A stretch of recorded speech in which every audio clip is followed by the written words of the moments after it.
Hi guys, Holly here, and I get asked the question of what I used to animate with a lot, and I mean a lot. But I also, possibly more interestingly, get asked what kind of software I'd recommend to people who want to start out animating but don't know where to begin.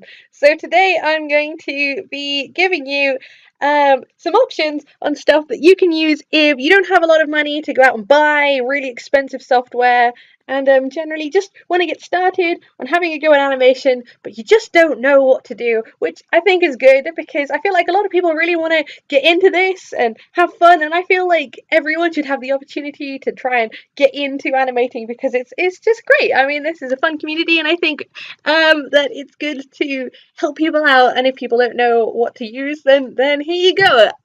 Don't take this as law, but just it might help you. I feel like I should put a disclaimer here because this is YouTube and somebody might get mad at me.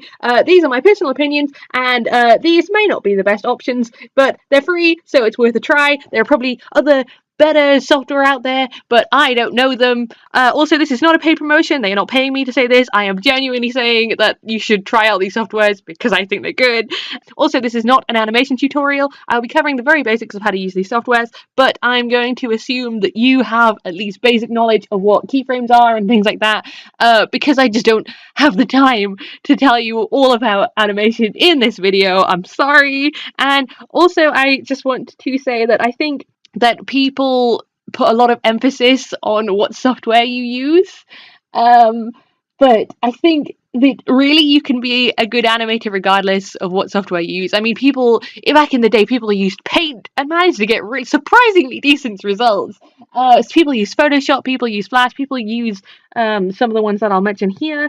Well, when I was younger, I used to think that the type of software you had just instantly make you good at animating, and that's not it. Can help, but that's not what makes you good at animating. You got to put in hours of practice and dedication, and so just please keep that in mind, that you should just believe in yourself and keep practicing. So even if you can't create like professional standard animations with these softwares, I think that you should keep in mind that it's just you got to start somewhere. All right, okay, let's do this. Okay, so first up we have Pencil 2D, which is an open source animation software. It's not perfect, but it is still in beta mode. And actually, I think it's actually pretty decent. It offers a lot of features that more advanced animation softwares offer, such as layers and onion skin tools. So I think for freeware, it's pretty decent. It's you can download it from here on the website. Next up, we have GIMP, which is as close as you're going to get to free Photoshop, basically. It's actually got pretty powerful. It didn't used to be quite as good as it is now, but it's pretty great, and you download it from here on the website. And next up, we have Lightworks, which is a editing software. It offers a free and a non-free version. The non-free version is obviously a bit more powerful, and when you download it, it will ask you after a trial period if you want to purchase it, but you don't have to at all. You just keep signing in with your free account and just keep going from there. It's a lot like Adobe After Effects, if you're familiar with that. So it's pretty great. Okay, here we have Pencil 2D. It's got layers and a timeline at the bottom of the screen, and because my recording software was a pain in the neck, it cut off the side of the screen. So here you have where you change your colors. Here you have where you change the frame rate, which I am going to change to 24 frames per second for reasons I will cover in later on in the video. Here are also the onion skin tools, which you need to click these so that you can see what is on either side of the frame, so that it makes it easier to animate. If you're not familiar with those, that is what that does. And here is your alpha, which you can use to make your colors darker or lighter, and also make them transparent over the other layer if you need to do that for your animation. Here you can see me now editing the timeline that you couldn't see before because I have cut it off on the side of the screen. You've got a pencil tool, and you go to the next frame by going to keys and clicking on the plus key button.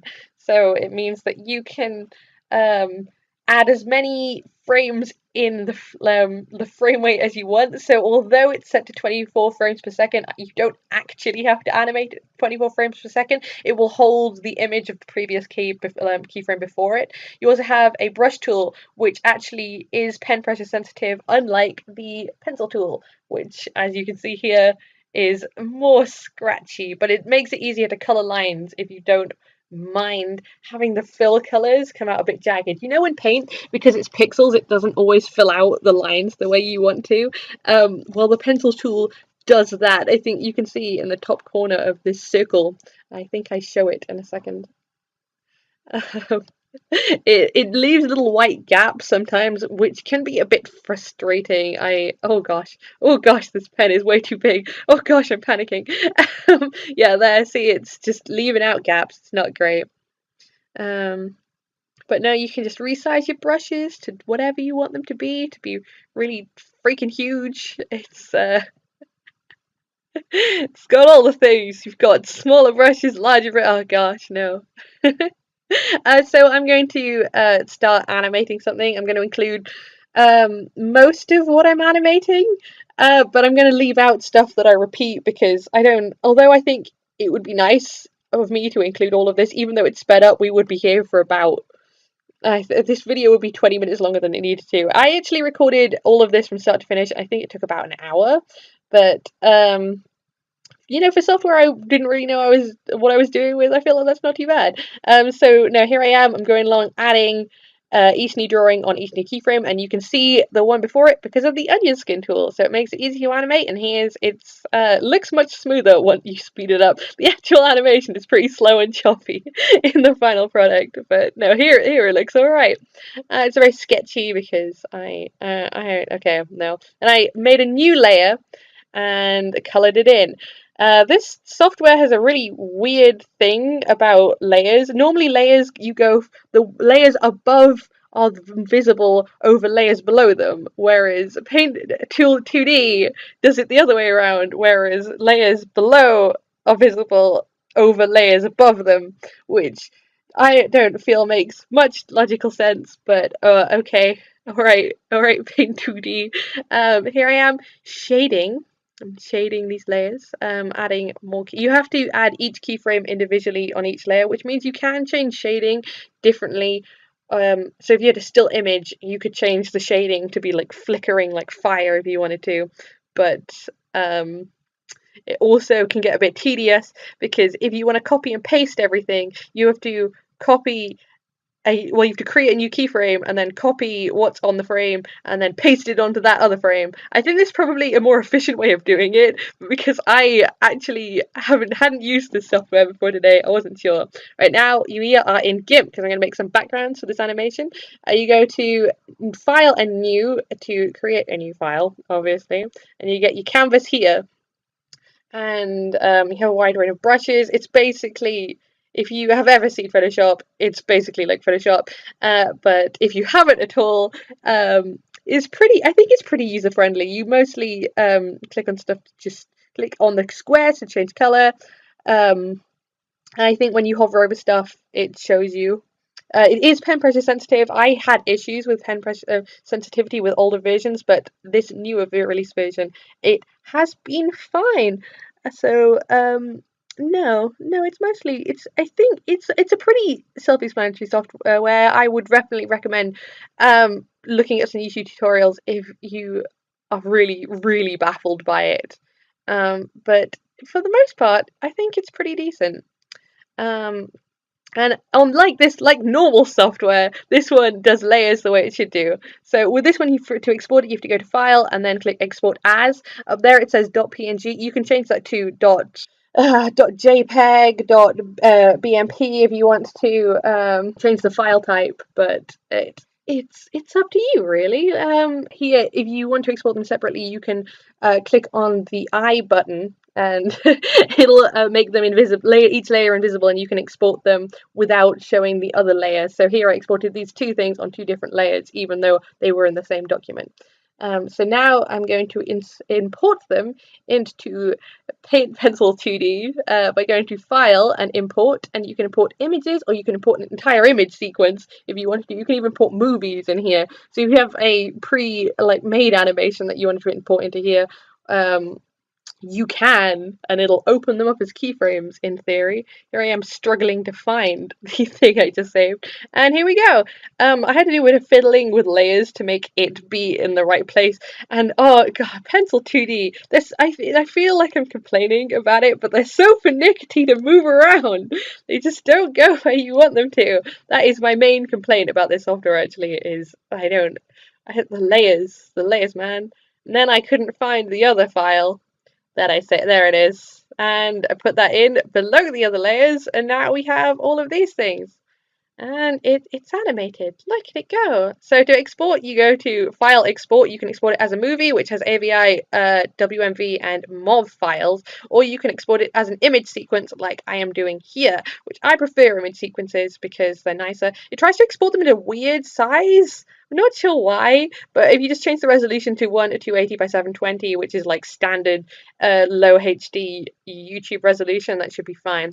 So now we're in Lightworks, and so Lightworks is pretty intimidating, but basically if you make a new project and then you click on the arrow with the white screen to import things, and then click on the blue timeline below it, well, it'll open up your timeline, so you can basically drag and drop things that you've imported into your timeline, and you can put them below and then play them back on this screen. To cut them, you move what's it called? You move to the point that you want and press C, and it'll cut it. And then when you have the double-ended arrow, you can move it around. It's a bit of a weird software because when it gets this like sideways H, you can drag stuff out to make them a different length. But it doesn't slow them down. It just means that a lot of the time you end up with a large section of black clip, which you end up having to cut out. But it's actually, I am so impressed with how powerful this software is for freeware. You can do green screen, you can do masking, you've got fancy transitions that you should never use, like this one. Oh my gosh, it's terrible. You can do color grading, you can crop things. It's just really great. I know this thing is really. I complain about the sideways H function, and it can be a bit of a pain when you click on stuff. It wants to try and join clips. No, it'll come up with a red join button, and you click join to make it chill out because it's just being a pain in the neck.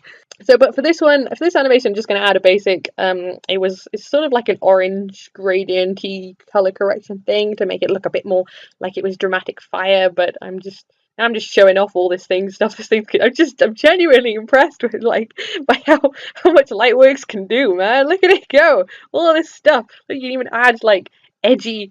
Oh my gosh, God. Oh man. But it's pretty good. You can add titles. It's just pretty decent.